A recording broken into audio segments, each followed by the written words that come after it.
দেলোয়ার হোসেন কুত্তা সাঈদী হত্যার বিচার করা হবে। আমার প্রশ্ন হচ্ছে যে কুত্তা সাঈদী হত্যা হয়েছিল কবে?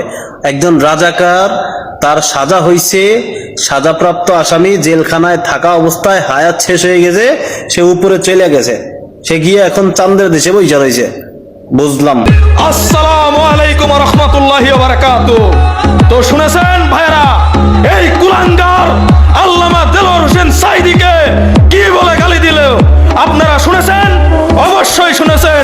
এটা কিন্তু শুধু আওয়ামী লীগের দুশমন নয়, এটা কিন্তু শুধু বিএনপির দুশমন নয়, এটা কিন্তু বাংলাদেশের দুশমন নয়, এটা কিন্তু শুধু জামাত ইসলামের দুশমন নয়, এটা গোটা পৃথিবীর দুশমন। এই কুলাঙ্গারকে খুঁজে বের করে জুতা দিয়ে পিটাইতে পিটাইতে দুনিয়া ছাড়া করতে হবে। আমি আপনাদের কাছে বলে রাখলাম, এর মতো মূর্খ অশিক্ষিত কুলাঙ্গার যদি বাংলার জমিনে একটা খুঁজে পাওয়া যায়, তাহলে পুরো বাংলাদেশকে ঘুরে ফেলবো ইনশাআল্লাহ তাআলা। জামাতকে আপনি বলতে পারেন, বিএনপিকে বলতে পারেন, আওয়ামী লীগকে বলতে পারেন, আপনি আল্লামা দেলোয়ার হোসেন সাঈদীকে এইভাবে গালি দেওয়ার ক্ষমতা রাখেন না, রাখেন না, রাখেন না।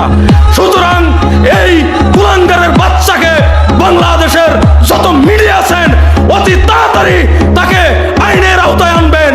আর যদি তাকে আইনের আওতায় না আনা হয়, বিচার না করা হয়, তাহলে আপনারা কিন্তু আমাদের খেলা অপেক্ষা করেন।